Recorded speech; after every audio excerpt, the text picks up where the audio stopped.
Hello everyone, welcome back my YouTube channel. अगर आप मेरे चैनल पर नए हैं तो प्लीज़ मेरे चैनल को लाइक और सब्सक्राइब जरूर कर लीजिएगा ताकि मेरा नोटिफिकेशन सबसे पहले आप तक पहुंच सके। तो चलिए सेशन को आगे बढ़ाते हैं। आज का फर्स्ट क्वेश्चन है हमारा, what is the first step in CPR. क्या है? What is the first step in CPR मतलब सीपीआर में पहला कदम क्या है।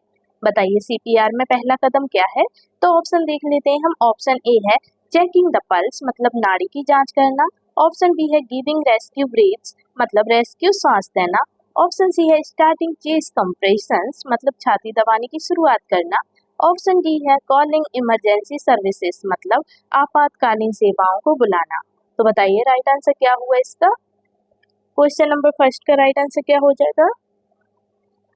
तो राइट आंसर लिख लीजिए इसका आप option number A checking the pulse मतलब नाड़ी जांच करना। सबसे पहले क्या करेंगे आप, सीपीआर देने से पहले नाड़ी की जांच करेंगे। ठीक है, नाड़ी की जांच करेंगे, राइट आंसर हो जाएगा।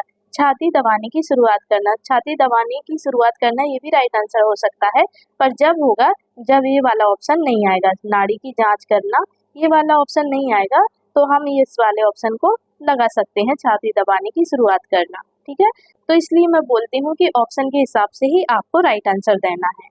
ठीक है, राइट आंसर आपको ऑप्शन के हिसाब से ही देना है, तो राइट आंसर आप लगा लीजिए ऑप्शन नंबर ए। ऑप्शन नंबर ए आपका करेक्ट आंसर हो जाएगा। चलिए नेक्स्ट क्वेश्चन पर मूव ऑन करते हैं। क्वेश्चन नंबर आता है हमारा 2। क्वेश्चन नंबर 2 में पूछा है what is the common symptom of a heart attack मतलब हृदय घात का एक सामान्य लक्षण क्या है। बताइए हार्ट अटैक का एक कॉमन सिम्टम्स बताइए। हार्ट अटैक जब आता है तो एक कॉमन सिम्टम क्या है उसका। तो चलिए ऑप्शन ए है हमारा सीवियर हेडेक मतलब तीव्र सिर दर्द होता है। ऑप्शन नंबर बी कहता है हमारा चेस्ट पेन और डिस्कम्फर्ट मतलब छाती में दर्द या असहजता। ऑप्शन नंबर सी है लेग स्वेलिंग मतलब पैरों में सूजन। ऑप्शन नंबर डी है हमारा लॉस ऑफ विजन मतलब दृष्टि की हानि। तो बताइए राइट आंसर क्या होगा। जब हार्ट अटैक आता है तो एक कॉमन सिम्टम क्या है हार्ट अटैक आने का। हार्ट अटैक जब आता है तो हार्ट अटैक के टाइम पर क्या होता है, इनमें से बताइए कौन सा सिम्टम्स आता है। कौन सा सिम्टम्स आता है तो हमें पता चल जाता है कि हार्ट अटैक आया है। राइट आंसर क्या हो जाएगा इसका। क्वेश्चन नंबर 2 का राइट आंसर बताइए जल्दी क्या हो जाएगा। जिनको भी आंसर पता है वो मुझे कमेंट बॉक्स में कमेंट करते जाइए। राइट आंसर क्या हो जाएगा क्वेश्चन नंबर 2 का। क्वेश्चन नंबर 2 का राइट आंसर हो जाएगा option number B chest pain और डिस्कम्फर्ट मतलब छाती में दर्द या असहजता। छाती में दर्द होगी या असहजता होगी मतलब कि असहजता मतलब डिस्कम्फर्ट, कंफर्टेबल फील नहीं करता है। ठीक है, पेशेंट कंफर्टेबल फील नहीं करेगा। जब छाती में दर्द होता है तो बहुत जोर से होता है दर्द। ठीक है, जब भी हार्ट अटैक आता है तो छाती में बहुत जोर से दर्द होता है। और एक और सिम्टम्स है इसका, हाथ में दर्द होता है। छाती में दर्द के साथ साथ हाथ में भी दर्द होता है लेफ्ट वाले। ठीक है, लेफ्ट वाले अगर हाथ में किसी के दर्द होता है बहुत ज्यादा तो आप तुरंत डॉक्टर से संपर्क करें। ठीक है, अगर आपके हाथ में दर्द हो रहा है, लेफ्ट हैंड में हो रहा है दर्द, तो उस दर्द को सहन नहीं करना है, तुरंत डॉक्टर के पास जाना है, तुरंत ट्रीटमेंट करवाना है उसका। ओके, भले ही छाती में दर्द नहीं हो रहा है, अगर हाथ में ही दर्द होगा तब भी आपको डॉक्टर के पास जाना है, क्योंकि लेफ्ट हैंड में अगर दर्द होता है तो वो हार्ट अटैक के सिम्टम्स होते हैं। ठीक है, हार्ट अटैक आने के सिम्टम्स होते हैं वो। तो आपको कोई लापरवाही नहीं करनी है इसमें। आपके घर में किसी को भी ऐसा हो कभी तो आपको तुरंत डॉक्टर से संपर्क करना है। किसी के लेफ्ट हैंड में दर्द हो और छाती में दर्द हो तो बिल्कुल भी मजाक में नहीं लेना है उस चीज को, तुरंत डॉक्टर से संपर्क करना है। ओके, चलिए नेक्स्ट क्वेश्चन पर मूव ऑन करते हैं। क्वेश्चन नंबर आता है हमारा 3। क्वेश्चन नंबर 3 में है what should you do if someone is choking मतलब यदि कोई व्यक्ति घुट रहा है तो आपको क्या करना चाहिए। अब बताइए यदि कोई व्यक्ति घुट रहा है या घुटन हो रही किसी व्यक्ति को तो आपको क्या करना चाहिए, ये पूछा है। तो बताइए क्या करेंगे आप। तो ऑप्शन ए है हमारा अपर फॉर्म एब्डोमिनल थ्रस्ट मतलब पेट दबाने का प्रयास करें। ऑप्शन नंबर बी है गिव देम वाटर मतलब उन्हें पानी पिलाएं। ऑप्शन नंबर सी है स्लैप देयर बैक मतलब उनकी पीठ थपथपाएं। ऑप्शन नंबर डी है लीव देम अलोन मतलब उन्हें अकेला छोड़ दे, मतलब उन्हें अकेला छोड़ दे। तो बताइए राइट आंसर क्या हुआ। यदि कोई व्यक्ति घुट रहा है तो आपको क्या करना चाहिए। बताइए आप क्या करेंगे अगर किसी व्यक्ति को घुटन हो रही हो तो। क्वेश्चन नंबर 3 का आंसर बताइए क्या हो जाएगा। राइट आंसर हो जाएगा इसका ऑप्शन नंबर ए, परफॉर्म एब्डोमिनल थ्रस्ट, मतलब पेट दबाने का प्रयास करें। क्या करना है, पेट दबाने का प्रयास करना है आपको। ओके, चलिए नेक्स्ट क्वेश्चन पर मूव ऑन करते हैं। क्वेश्चन नंबर आता है हमारा 4। क्वेश्चन नंबर 4 में पूछा है how should you treat a burn, मतलब जलन का इलाज कैसे करें। क्या पूछा है क्वेश्चन में, क्वेश्चन में पूछा है जलन का इलाज कैसे करें। तो ऑप्शन ए है इसका अप्लाई कोल्ड वाटर, मतलब ठंडा पानी लगाएं। ऑप्शन बी है अप्लाई आइस डायरेक्टली, मतलब बर्फ सीधे लगाएं। ऑप्शन सी है रब ऑइंटमेंट, मतलब मलहम लगाएं। ऑप्शन डी है अप्लाई या टर्निकेट, मतलब पट्टी बांधे। तो बताइए राइट आंसर क्या हुआ क्वेश्चन नंबर 4 का। जलन का इलाज कैसे करेंगे आप बताइए, जलन का इलाज कैसे करेंगे, कैसे करते हैं जलन का इलाज। तो राइट आंसर लिख लीजिए इसका ऑप्शन नंबर ए, apply cold water. Apply cold water मतलब ठंडा पानी लगाए। जहां आपको जलन हो रही है तो आपको क्या करना है, ठंडा पानी लगाना है, या फिर अगर हाथ में जलन हो रही तो आपको ठंडे पानी से हाथ धुल लेना है। ठीक है, ठंडे पानी में हाथ डाल देना है, ये कर लीजिएगा। ठीक है, जलन कम हो जाएगी। चलिए नेक्स्ट क्वेश्चन पर मूव ऑन करते हैं। क्वेश्चन नंबर आता है 5। क्वेश्चन नंबर 5 है हमारा which of the following is used to clear the airway in an unconscious person, मतलब निरोधी व्यक्ति के वायुमार्ग को साफ करने के लिए निम्नलिखित में से क्या उपयोग किया जाता है। क्या पूछा है, निरोधी व्यक्ति के वायुमार्ग को साफ करने के लिए निम्नलिखित में से क्या उपयोग किया जाता है।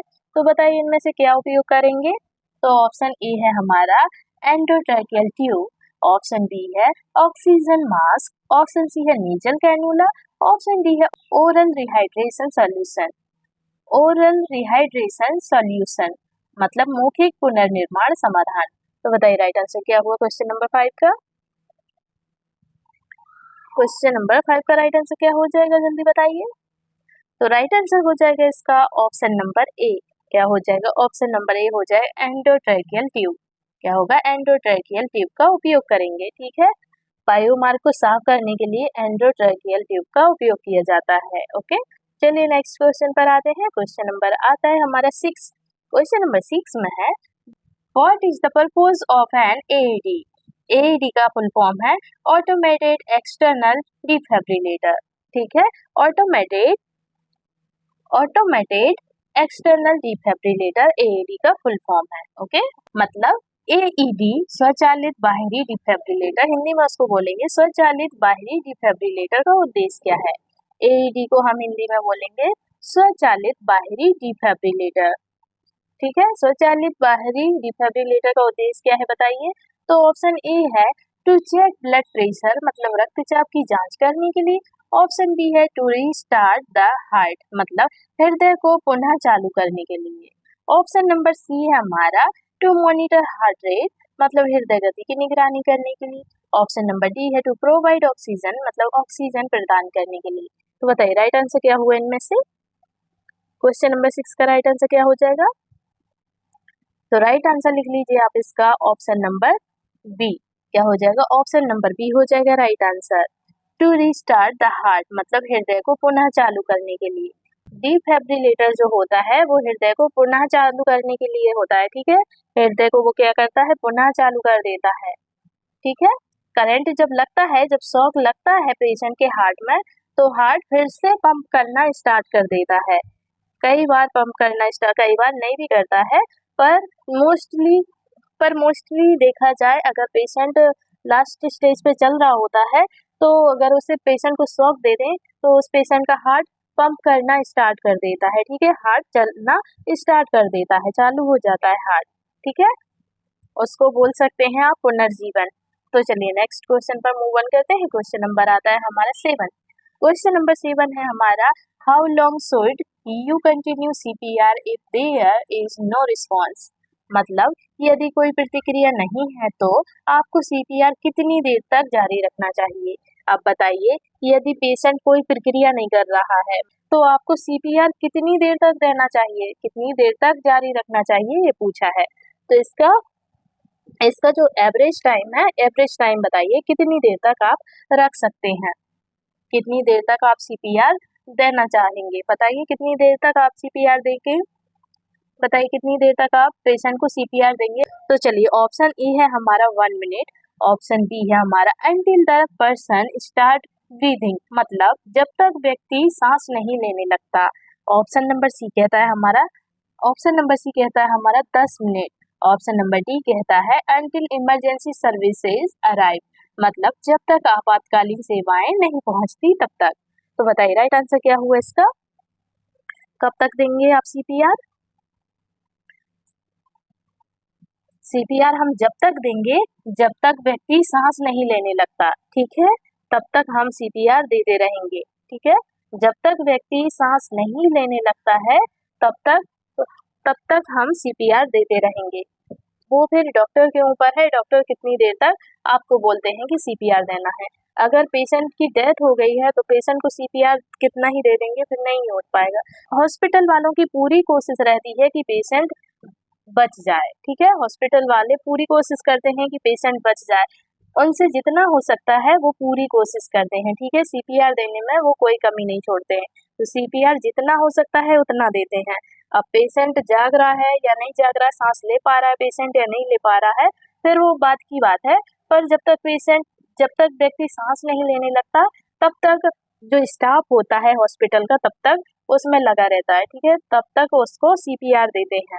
जब तक पेशेंट सांस नहीं लेने लगता है तब तक सीपीआर देना जारी रखते हैं, जो स्टाफ है वो सीपीआर देना जारी रखते हैं। तो चलिए नेक्स्ट सेंटेंस पर मूव ऑन करते हैं। क्वेश्चन नंबर आता है हमारा 8। क्वेश्चन नंबर 8 में पूछा है गंभीर रक्तस्राव का इलाज करने में पहला कदम क्या है। अब बताइए जब गंभीर रक्तस्राव होता है तो उसका पहला कदम क्या है? क्या है क्वेश्चन है हमारा what is the first step in treating severe bleeding, मतलब जब सीवियर ब्लीडिंग होती है किसी पेशेंट को तो इलाज करने में पहला कदम क्या होता है उसका। तो ऑप्शन ए है हमारा अप्लाई अ बैंडेज, मतलब पट्टी लगाएं। ऑप्शन बी है apply pressure to the wound, मतलब घाव पर दबाव डालें। ऑप्शन सी है एलिवेट द बाउंड, मतलब घाव को ऊंचा करें। ऑप्शन नंबर डी है गिव द पर्सन फ्लूइड्स, मतलब व्यक्ति को तरल पदार्थ दें। तो बताइए राइट आंसर क्या हुआ इनमें से? क्वेश्चन नंबर 8 का राइट आंसर क्या हो जाएगा,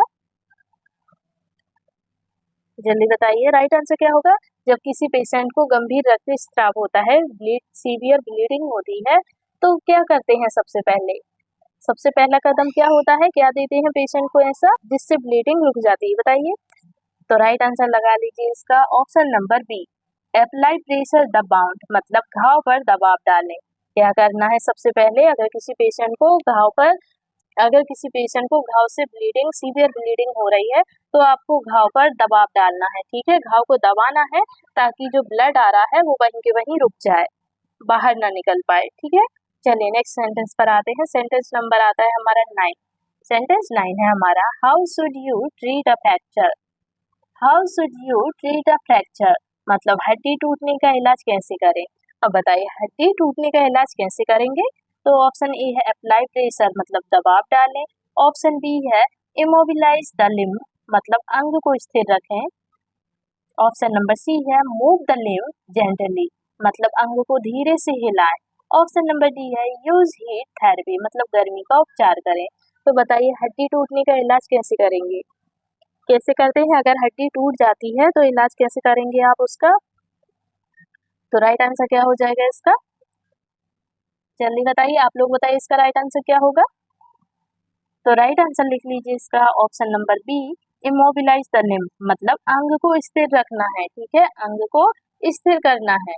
जिस अंग की हड्डी टूटी है हाथ की या पैर की, तो आपको उसको एक जगह पर रखना है, हाथ पैर को ज्यादा हिलाना डुलाना नहीं है, ठीक है। चलिए नेक्स्ट क्वेश्चन पर आते हैं। नेक्स्ट क्वेश्चन है हमारा question number 10 which of the following is a sign of stroke, मतलब स्ट्रोक का कौन सा लक्षण है। अब बताइए स्ट्रोक का कौन सा लक्षण है। तो ऑप्शन ए है सडन सीवियर हेडेक, मतलब अचानक तीव्र सिर दर्द। ऑप्शन बी है अनएक्सप्लेन्ड फीवर, मतलब अस्पष्ट बुखार। ऑप्शन सी है weakness on one side of the body, मतलब शरीर के एक और भाग में कमजोरी। ऑप्शन नंबर डी है एक्सेसिव स्वेटिंग, मतलब अत्यधिक पसीना। तो बताइए राइट आंसर क्या होगा, स्ट्रोक का कौन सा लक्षण है इनमें से, स्ट्रोक का कौन सा लक्षण है। तो राइट आंसर क्या हो जाएगा इसका? राइट आंसर हो जाएगा इसका option number C, weakness on one side of the body, मतलब शरीर के एक और भाग में कमजोरी। क्या होगा? शरीर के एक और भाग में कमजोरी होगा राइट आंसर। चलिए नेक्स्ट क्वेश्चन पर मूव ऑन करते हैं। क्वेश्चन नंबर आता है हमारा 11। क्वेश्चन नंबर 11 है हमारा, what is the correct ratio for chest compressions to rescue breath in adult CPR, मतलब वयस्क सीपीआर में छाती दबाने और रेस्क्यू श्वास के बीच सही अनुपात क्या है? वयस्क जो पेशेंट है उसको सीपीआर, छाती दबाने और रेस्क्यू श्वास के बीच सही अनुपात क्या है, ये पूछा है। अनुपात बताइए क्या होगा? वयस्क सीपीआर में छाती दबाने और रेस्क्यू श्वास के बीच में सही अनुपात क्या है? ये क्वेश्चन आईएमपी है, ठीक है, आईएमपी लगा लीजिए इस क्वेश्चन को। ये क्वेश्चन एग्जाम में आ सकता है, ठीक है, एग्जाम में आ सकता है ये क्वेश्चन, तो आईएमपी टिक कर लीजिएगा इस क्वेश्चन को। अनुपात बताइए क्या हो जाएगा? क्वेश्चन नंबर 11 का क्या हुआ राइट आंसर? तो राइट आंसर लिख लीजिए इसका आप, ऑप्शन नंबर ए 30.30 अनुपात 2। क्या हो जाएगा? 30 अनुपात 2 हो जाएगा राइट आंसर। राइट आंसर क्या हो जाएगा? 30 अनुपात 2 हो जाएगा। एक वयस्क सीपीआर में छाती दबाने और रेस्क्यू श्वास के बीच सही अनुपात है तो वो है 30 अनुपात 2, ठीक है, 30 अनुपात 2 हो जाएगा राइट आंसर। चलिए नेक्स्ट क्वेश्चन पर मूव ऑन करते हैं। क्वेश्चन नंबर आता है हमारा 12। क्वेश्चन नंबर 12 में पूछा है, when should you use a tourniquet, मतलब आपको टर्निकेट कब उपयोग करनी चाहिए? टर्निकेट मीन्स हुआ पट्टी। बताइए आपको टर्निकेट कब उपयोग करनी चाहिए? तो ऑप्शन ए है फॉर स्मॉल कट्स, मतलब छोटे कट्स के लिए। ऑप्शन बी है for severe bleeding that can not be controlled, मतलब गंभीर रक्तस्राव के लिए जिसे रोका ना जा सके। ऑप्शन सी है फॉर हेडेक्स, मतलब सिर दर्द के लिए। ऑप्शन डी है फॉर स्प्रेन्ड एंकल्स, मतलब मोच लगी एड़ी के लिए। तो बताइए कब करनी चाहिए? तो बताइए कब करना चाहिए आपको पट्टी का इस्तेमाल? पट्टी यूज कब करना चाहिए? बताइए टर्निकेट यूज कब करना चाहिए आपको? तो क्वेश्चन नंबर 12 का राइट आंसर क्या हो जाएगा? बताइए आप, इसका आंसर क्या होगा? क्वेश्चन नंबर 12 का राइट आंसर क्या होगा बताइए? ऑप्शन देखिए, ऑप्शन पढ़िए और क्वेश्चन को पढ़िए फिर आंसर दीजिए। ऑप्शन को 2 बार पढ़िए कम से कम, तभी आप आंसर दे पाएंगे। तो आंसर आपको ऑप्शन को 2 बार पढ़ के ही देना है। क्वेश्चन और आंसर को कम से कम आपको 2 बार पढ़नी है, उसके बाद ही आंसर लगाना है, उसके बाद ही आपको आंसर पर टिक करना है, ठीक है, 2 बार पढ़ने के बाद। नहीं तो आप गलत आंसर लगा देंगे जल्दी जल्दी में। तो जल्दी जल्दी बिल्कुल नहीं करना है, आपको आंसर क्वेश्चन अच्छे से पढ़ना है, ठीक है, आपको क्वेश्चन और ऑप्शन अच्छे से पढ़ना है, तभी आंसर पर टिक करना है। ओके, एग्जाम में आप जल्दी जल्दी मत कीजिएगा, भले ही देर होगी पर आप सही आंसर लगाएंगे। अगर जल्दी जल्दी करेंगे तो आप सही आंसर को भी गलत कर देंगे, ठीक है। तो इसलिए आपको बोलते हैं कि कम से कम आपको 2 बार क्वेश्चन और ऑप्शन को पढ़ना है, तभी टिक करना है। तो राइट आंसर क्या हो जाएगा इसका? राइट आंसर क्या हो जाएगा क्वेश्चन नंबर 12 का? राइट आंसर लिख लीजिए, ऑप्शन नंबर बी। क्या हो जाएगा? ऑप्शन नंबर बी हो जाएगा right answer. For severe bleeding that can not be control, मतलब गंभीर रक्तस्राव के लिए जिसे रोका ना जा सके, ठीक है। आपको टर्निकेट जब यूज करना है जब गंभीर रक्तस्राव के लिए जिसे रोका ना जा सके, गंभीर रक्तस्राव होता हो और उस रक्तस्राव को आप रोक ना सके, रोका ना जा सके, तब आपको टर्निकेट का यूज करना है। ओके, चलिए नेक्स्ट क्वेश्चन पर मूव ऑन करते हैं। क्वेश्चन नंबर आता है हमारा 13। क्वेश्चन नंबर 13 में है, what is the best position for a person experiencing a seizure, मतलब दौरे का अनुभव कर रहे व्यक्ति के लिए सबसे अच्छा स्थिति क्या है?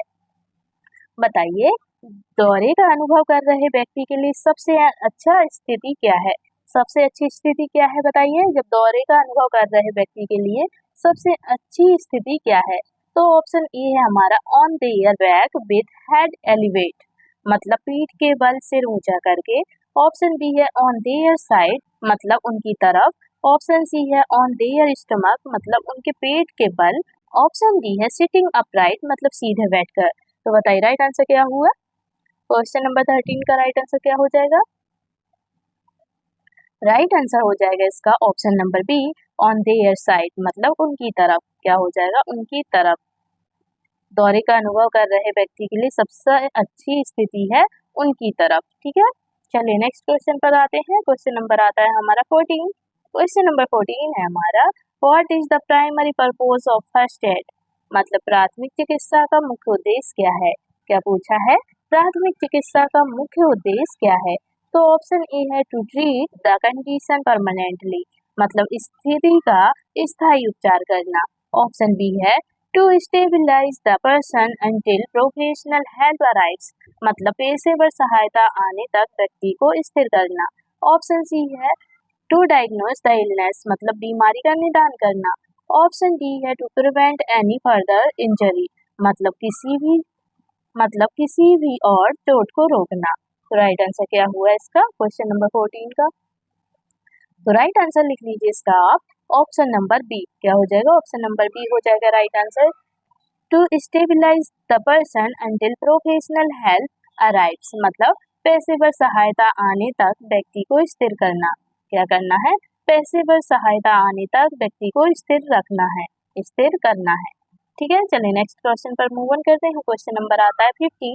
क्वेश्चन नंबर 15 में पूछा है, which of the following should not be done if someone is unconscious but breathing, यदि कोई व्यक्ति बेहोश है लेकिन सांस ले रहा है तो निम्नलिखित में से क्या नहीं किया जाना चाहिए। नहीं किया जाना चाहिए पूछा है। ठीक है, तो नहीं किया जाना चाहिए, बताइए क्या नहीं किया जाना चाहिए। यदि कोई व्यक्ति बेहोश है लेकिन सांस ले रहा है तो निम्नलिखित में से क्या नहीं किया जाना चाहिए, बताइए इनमें से क्या नहीं किया जाना चाहिए। तो ऑप्शन ए है हमारा कीप देयर एयरवे ओपन, मतलब उनके वायुमार्ग को खोल कर रखें। ऑप्शन बी है place them in the recovery position, मतलब उन्हें रिकवरी पोजीशन में रखें। ऑप्शन सी है attempt to wake them by shaking, मतलब उन्हें झकझोर कर जगाने का प्रयास करें। ऑप्शन डी है हमारा कॉल इमरजेंसी सर्विसेज, मतलब आपातकालीन सेवाओं को कॉल करें। तो बताइए राइट आंसर क्या हुआ, क्या करेंगे आप। यदि कोई व्यक्ति बेहोश है लेकिन सांस ले रहा है तो निम्नलिखित में से क्या नहीं करना चाहिए, बताइए आपको क्या नहीं करना चाहिए।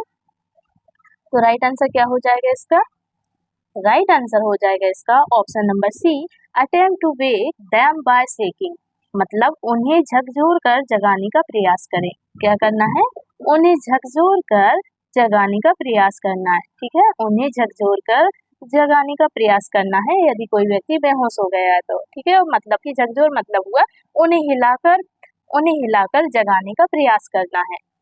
पेशेंट को हिलाना है और जगाना है, पेशेंट को हिलाना है और जगाने का आपको प्रयास करना है। चलिए नेक्स्ट क्वेश्चन पर मूव ऑन करते हैं। क्वेश्चन नंबर आता है 16। क्वेश्चन नंबर 16 में है हमारे which of these is a symptom of an asthma attack, मतलब अस्थमा के दौरे का कौन सा लक्षण है। क्या पूछा है, अस्थमा के दौरे का कौन सा लक्षण है। तो ऑप्शन ए है शॉर्टनेस ऑफ ब्रीथ, मतलब सांस लेने में कठिनाई।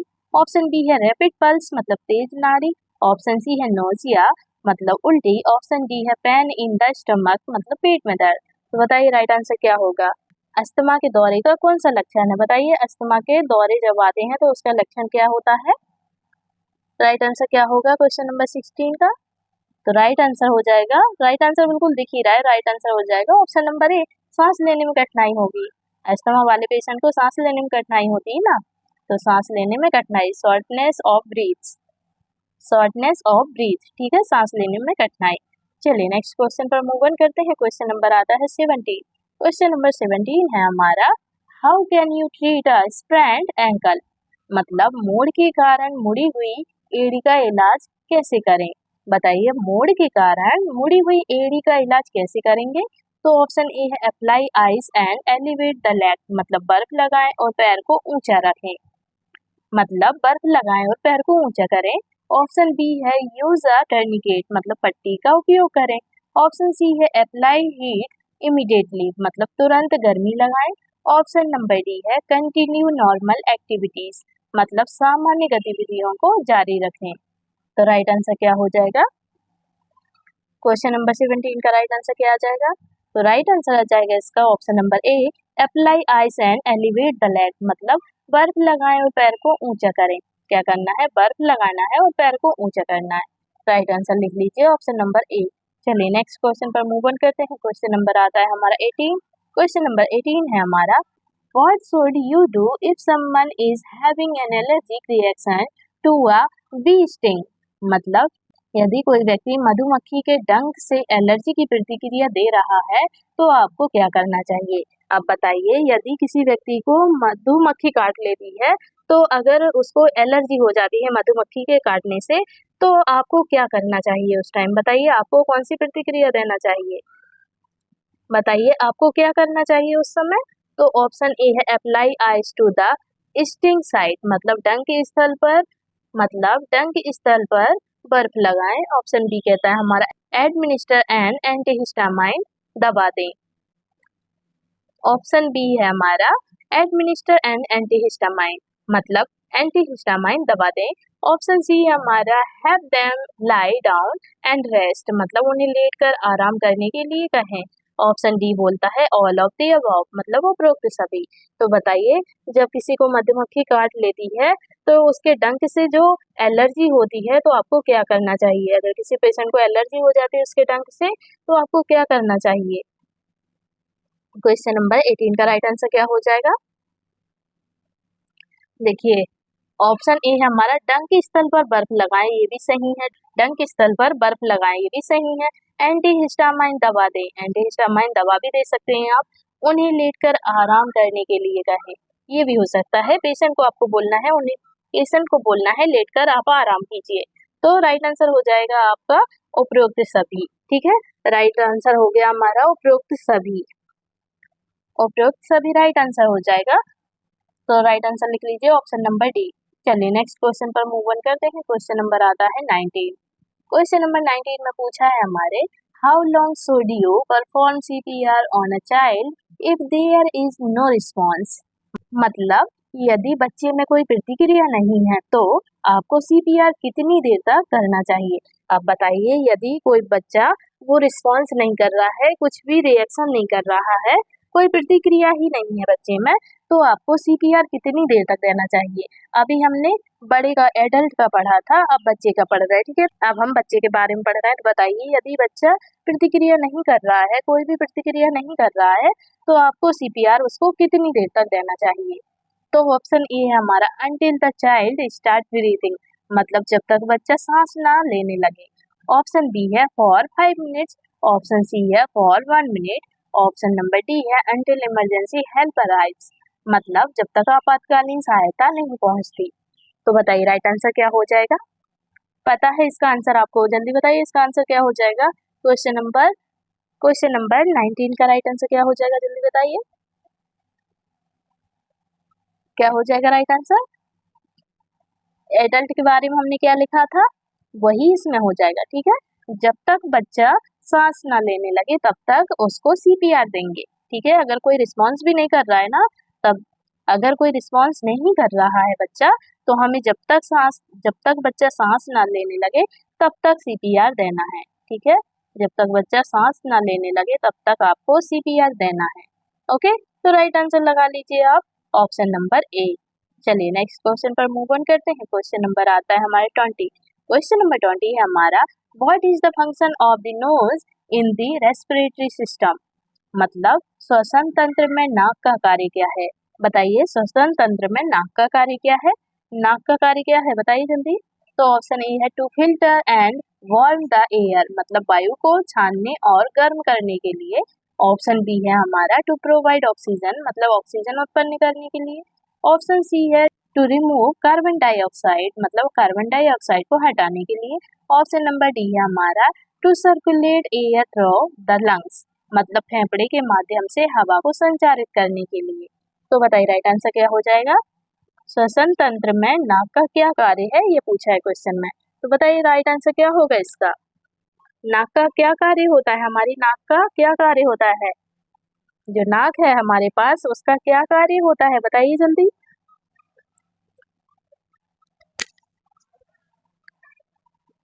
क्वेश्चन नंबर 20 का राइट आंसर हो जाएगा option number A to filter and warm the air, मतलब वायु को छानने और गर्म करने के लिए।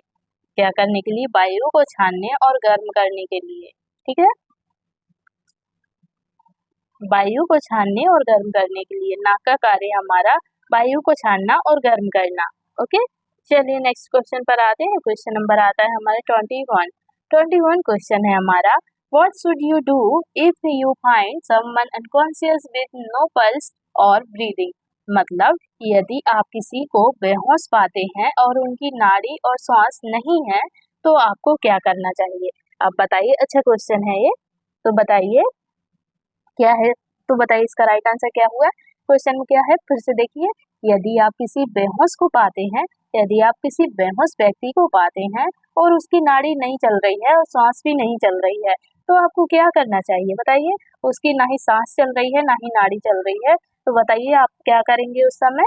तो चलिए ऑप्शन देख लेते हैं। ऑप्शन ए है हमारा परफॉर्म सीपीआर, मतलब सीपीआर करें। ऑप्शन बी है wait for help to arrive, मतलब सहायता आने का इंतजार करें। ऑप्शन सी है गिव देम फूड, मतलब उन्हें भोजन दें। ऑप्शन डी है चेक देयर ब्लड प्रेशर, मतलब उनका रक्तचाप जांचें। तो बताइए इनमें से आप क्या करेंगे। अगर कोई व्यक्ति बेहोश है और ना ही उसकी नाड़ी चल रही है ना ही उसकी सांस चल रही है तो आप क्या करेंगे उस समय, बताइए जल्दी। इनमें से क्या करेंगे, जो ऑप्शन है ऑप्शन में से बताइए क्या करेंगे आप, जल्दी बताइए क्या करेंगे आप। मुझे कमेंट बॉक्स में कमेंट करके बताइए इसका आंसर क्या होगा क्वेश्चन नंबर 21 का। सिंपल है। अगर कोई पेशेंट बेहोश होता है, ना ही उसकी नाड़ी चल रही है ना ही वो सांस ले पा रहा है, तो ऑब्वियसली आपको सीपीआर देना है। पेशेंट को क्या करना है, सीपीआर देना है। सीपीआर से पेशेंट की नाड़ी चलने लगती है, ठीक है ना। सीपीआर देने से पेशेंट की नाड़ी चलने लगेगी, सांस चलने लगेगी पेशेंट की, ठीक है। और मैं ये नहीं बोल रही कि हर वक्त सीपीआर से ही सब ठीक हो जाता है, सीपीआर से नाड़ी चलने लगेगी और सांस भी लेने लगेगी, हर वक्त नहीं हो सकता है, वो तो कभी हो सकता है, ठीक है। कभी का बोल सकती हूँ मैं, हर बार का नहीं बोल सकती हूँ। पेशेंट के ऊपर है, पेशेंट रिस्पॉन्स कर पा रहा है या नहीं कर पा रहा है, ठीक है। तो आप सबसे पहले क्या करेंगे, परफॉर्म सीपीआर, मतलब सीपीआर देंगे पेशेंट को, ठीक है। अगर पेशेंट की सांस नहीं चल रही है, बेहोश पेशेंट है, तो आपको सीपीआर देना है सबसे पहले। किसी का इंतजार नहीं करना है, किसी का कोई इंतजार नहीं करना, ना ही उसे कोई मेडिसिन देना है। मेडिसिन तो वो खा ही नहीं पाएगा, पर आपको सबसे पहले सीपीआर ही देना है पेशेंट को। सीपीआर देने से पेशेंट ठीक हो सकता है, ठीक है। सीपीआर देने से पेशेंट के ठीक होने के चांसेस होते हैं, ठीक है। चलिए नेक्स्ट क्वेश्चन पर मूव ऑन करते हैं। क्वेश्चन नंबर आता है हमारा 22। क्वेश्चन नंबर 22 में है हमारा, what is a common treatment for a sprained breast. What is the common treatment for a sprained wrist, मतलब मूड के कारण मुड़े हुए कलाई का सामान्य उपचार क्या है। क्या है, मूड के कारण मुड़े हुए कलाई का सामान्य उपचार क्या है। तो ऑप्शन ए है अप्लाई हीट, मतलब गर्मी लगाएं। ऑप्शन बी है अप्लाई आइस, मतलब बर्फ लगाएं। ऑप्शन सी है मसाज द एरिया, मतलब क्षेत्र की मालिश करें। ऑप्शन डी है इग्नोर द पेन, मतलब दर्द को नजरअंदाज करें। तो बताइए मूड के कारण मुड़े हुए कलाई का सामान्य उपचार क्या है। कलाई का सामान्य उपचार बताइए क्या हो जाएगा, क्या हो जाएगा राइट आंसर इसका। क्वेश्चन नंबर 22 का राइट आंसर क्या हो जाएगा। तो राइट आंसर हो जाएगा इसका option number B apply ice, मतलब बर्फ लगाएं। क्या हो जाएगा, बर्फ लगाएं, राइट आंसर हो जाएगा। चलिए नेक्स्ट क्वेश्चन पर मूव ऑन करते हैं। क्वेश्चन नंबर आता है हमारा 23 क्वेश्चन है हमारा, how should you handle a person who has fainted, मतलब जिस व्यक्ति को बेहोशी आ गई हो उसे कैसे संभालना चाहिए। अब बताइए यदि कोई व्यक्ति अचानक से बेहोश हो जाता है तो उसे कैसे संभालेंगे, आप बताइए कैसे संभालना चाहिए उसे। तो ऑप्शन ए है कीप देम सिटिंग अपराइट, मतलब उन्हें सीधे बैठने दें, उन्हें सीधे बैठने दें। ऑप्शन बी है ले them down and elevate their feet, मतलब उन्हें लेटाकर पैर ऊंचे करें, उन्हें लेटाकर पैर ऊंचे करें। ऑप्शन सी है हमारा ऑफर देम वाटर इमीडिएटली, मतलब तुरंत पानी दे। ऑप्शन नंबर डी है shake them to wake up, मतलब उन्हें जगाने के लिए झकझोर करें, जगाने के लिए झकझोर करें, मतलब जगाने के लिए हिलाएं। तो बताइए क्या हो जाएगा राइट आंसर इसका, क्वेश्चन नंबर 23 का। तो राइट आंसर लिख लीजिए इसका आप ऑप्शन नंबर बी। क्या हो जाएगा, ऑप्शन नंबर बी हो जाएगा राइट आंसर। ले them down and elevate their feet, मतलब उन्हें लेटाकर पैर ऊंचे करें। क्या करना है, उन्हें लेटाकर पैर ऊंचे करना है, ठीक है। पैर ऊंचे करेंगे तो पेशेंट को अगर चक्कर आ रहे होंगे तो चक्कर आना बंद हो जाते हैं पैर ऊंचे करने से, ठीक है। लेटाकर पैर ऊंचे करवाएंगे आप पेशेंट को तो चक्कर आना बंद हो जाते हैं, ठीक है।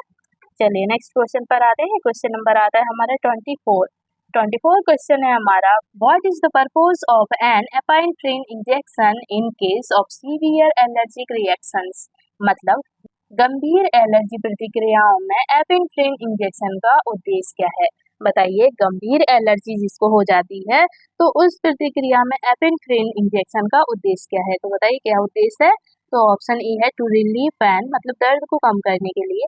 ऑप्शन बी है to reverse the allergic reaction, मतलब एलर्जी प्रतिक्रिया को पलटने के लिए। ऑप्शन नंबर सी है टू प्रोवाइड एनर्जी, मतलब ऊर्जा प्रदान करने के लिए। ऑप्शन नंबर डी है हमारा टू स्टॉप ब्लीडिंग, मतलब रक्त स्राव को रोकने के लिए। तो बताइए राइट आंसर क्या हुआ इनमें से।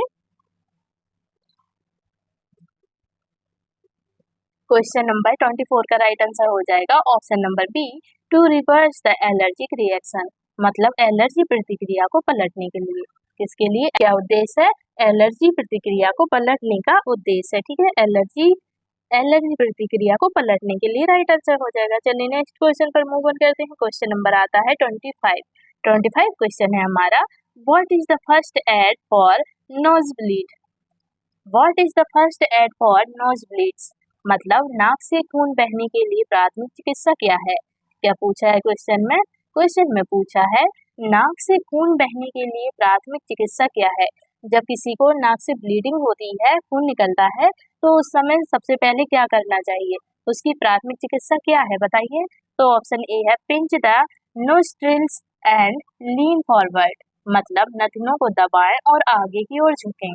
ऑप्शन नंबर बी है ले द पर्सन फ्लैट, मतलब व्यक्ति को समतल लेटने दें। ऑप्शन सी है apply ice to the back of the neck, मतलब गर्दन के पिछले हिस्से पर बर्फ लगाएं। ऑप्शन नंबर डी है apply heat to the nose, मतलब नाक पर गर्मी लगाएं। तो बताइए राइट आंसर क्या हो जाएगा इनमें से।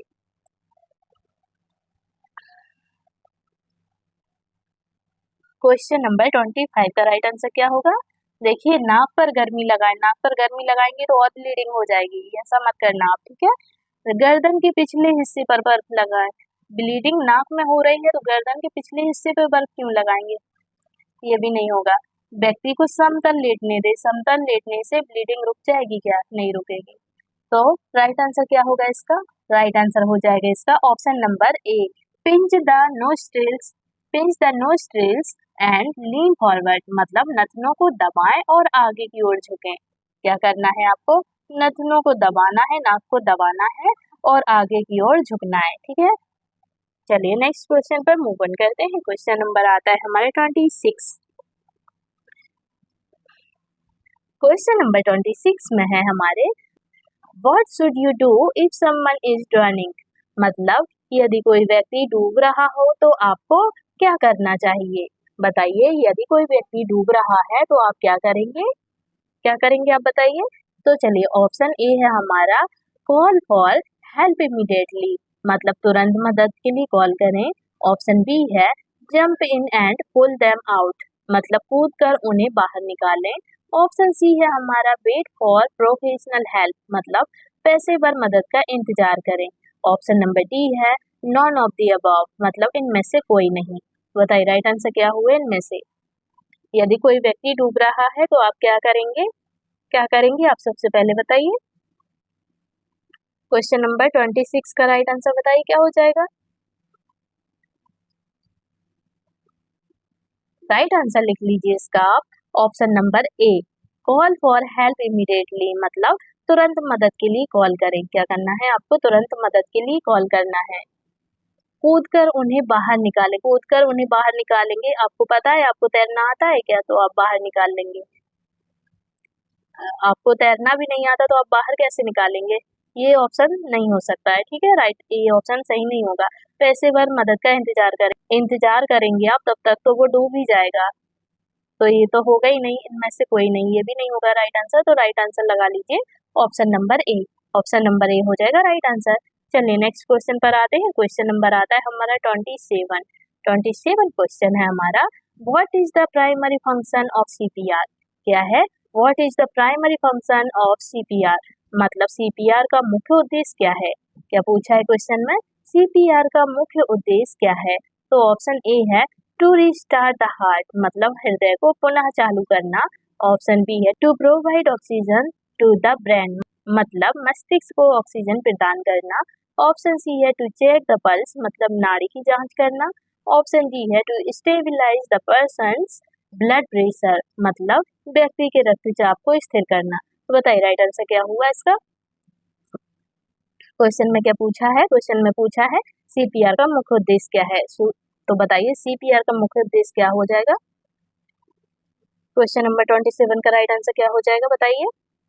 तो राइट आंसर लिख लीजिए option number B, to provide oxygen to the brain, मतलब मस्तिष्क को ऑक्सीजन प्रदान करना। CPR क्या करता है? मस्तिष्क को ऑक्सीजन प्रदान करता है। अगर मस्तिष्क को ऑक्सीजन मिलेगा तभी तो हृदय पंप करेगा, हार्ट पंप करेगा। ठीक है, हमारी बॉडी हमारे माइंड से ही चलती है, मस्तिष्क से ही चलती है हमारी बॉडी। ओके, मस्तिष्क से ही हमारी पूरी बॉडी चलती है। अगर मस्तिष्क में ही, ब्रेन में ही कुछ हो जाए तो हमारी बॉडी चलना बंद कर देती है, हमारी बॉडी काम करना बंद कर देती है। आपने देखा होगा जिनको भी ब्रेन की समस्या होती है वो पेशेंट कोमा में चले जाते हैं। कोमा में क्यों जाते हैं? क्योंकि ब्रेन में ही समस्या है तो उसकी बॉडी काम नहीं करेगी। वो भले ही आंखें खोले रहेगा पर उसके ना ही हाथ पैर चलेंगे, ना ही उसके हाथ चलेंगे, ना ही पैर चलेंगे, उसकी बॉडी काम ही नहीं करेगी, उसकी बॉडी का कोई भी अंग काम नहीं करेगा। ठीक है, तो इसलिए वो कोमा में चले जाते हैं, क्योंकि हमारी पूरी बॉडी ब्रेन से ही जुड़ी हुई है, ब्रेन से ही कनेक्ट है। ब्रेन अगर सही रहेगा तो पूरी बॉडी सही रहेगी। ब्रेन अगर आपका सही रहेगा तो पूरी बॉडी आपकी सही काम करेगी। ब्रेन ही डैमेज हो जाएगा तो आपकी बॉडी काम करना बंद कर देगी। ठीक है, हाथ पैर आपके कांपने लगेंगे अगर आपको ब्रेन में कोई दिक्कत होगी तो। ओके, तो चलिए नेक्स्ट क्वेश्चन पर मूव ऑन करेंगे। चलिए नेक्स्ट क्वेश्चन पर मूव ऑन करते हैं। क्वेश्चन नंबर आता है 28 क्वेश्चन है हमारा, what is the most effective way to treat heat stroke, मतलब हीट स्ट्रोक का इलाज करने का सबसे प्रभावी तरीका क्या है? क्या पूछा है क्वेश्चन में? क्वेश्चन में पूछा है हीट स्ट्रोक का इलाज करने का सबसे प्रभावी तरीका क्या है? तो बताइए क्या है? ऑप्शन ए है apply cold water to the body, मतलब शरीर पर ठंडा पानी लगाएं। ऑप्शन बी है give the person cold drinks, मतलब व्यक्ति को ठंडे पेय दें। ऑप्शन नंबर सी है move them to a cooler place, मतलब उन्हें ठंडे स्थान पर ले जाएं। ऑप्शन नंबर डी है ऑल ऑफ द अबव, मतलब उपरोक्त सभी। तो बताइए राइट आंसर क्या हो जाएगा इसका? तो राइट आंसर हो जाएगा इसका ऑप्शन नंबर डी, शरीर पर ठंडा पानी लगाएं। ये भी राइट आंसर है। व्यक्ति को ठंडा पेय दें, ये भी सही है। उन्हें ठंडे स्थान पर ले जाएं, ये भी सही है। हीट स्ट्रोक का इलाज करने का सबसे प्रभावी तरीका है ये। ठीक है, तो ऑप्शन नंबर डी हो जाएगा राइट आंसर। ठीक है, चलिए नेक्स्ट क्वेश्चन पर मूव ऑन करते हैं। क्वेश्चन नंबर आता है 29 क्वेश्चन है हमारा, what is the primary cause of stroke, what is the primary cause of a stroke, मतलब स्ट्रोक का मुख्य कारण क्या है? क्या पूछा है क्वेश्चन में? स्ट्रोक का मुख्य कारण क्या है? तो ऑप्शन ए है हार्ट डिसीज, मतलब हृदय रोग। ऑप्शन बी है हाई ब्लड प्रेशर, मतलब उच्च रक्तचाप। ऑप्शन सी है एलर्जिक रिएक्शंस, मतलब एलर्जी प्रतिक्रियाएं। ऑप्शन डी है ट्रॉमा, मतलब आघात। तो बताइए राइट आंसर क्या हुआ इसका? क्वेश्चन नंबर 29 का राइट आंसर क्या हो जाएगा? तो राइट आंसर हो जाएगा इसका option number B, high blood pressure right answer हो जाएगा। स्ट्रोक का मुख्य कारण है high blood pressure. High blood pressure होता है तभी स्ट्रोक होता है। ठीक है, चलिए नेक्स्ट क्वेश्चन पर मूव ऑन करते हैं। क्वेश्चन नंबर आता है हमारा 30। क्वेश्चन नंबर 30 है हमारा, what should you do if someone is experiencing an asthma attack, मतलब यदि कोई व्यक्ति अस्थमा के दौरे का अनुभव कर रहा है तो आपको क्या करना चाहिए? बताइए, यदि कोई व्यक्ति अस्थमा के दौरे का अनुभव कर रहा है तो आपको क्या करना चाहिए? अस्थमा के दौरे किसी को आ रहे हैं तो आपको क्या करना चाहिए उस समय बताइए? तो ऑप्शन ए है गिव देम देयर इनहेलर, मतलब उन्हें उनका इनहेलर दें।